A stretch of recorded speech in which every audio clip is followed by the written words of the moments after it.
इकराम, जैसा कि आप हज़रात ने मालूम हो चुका होगा कि जो बच्चे आजकल जो बागों के फूल बने हुए हैं, माशाअल्लाह इनका जो मुस्तक़बिल है बड़ा ही अच्छा है।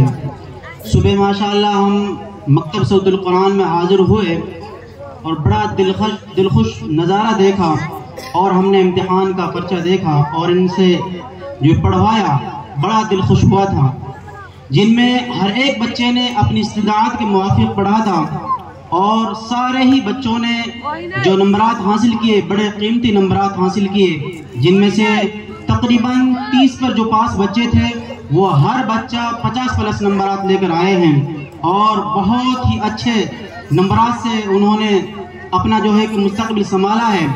तो माशाअल्लाह मैं इतना ही कहकर अपनी बात को पूरी कर रहा हूँ। अल्लाह रब्बुल इज़्ज़त इन बच्चों को तरीक़ात से नवाजे और इनके उस्तादों को अल्लाह रब्बुल इज़्ज़त मज़ीद मेहनत करने की तौफ़ीक़ नसीब फरमाए। व आखिर दावा।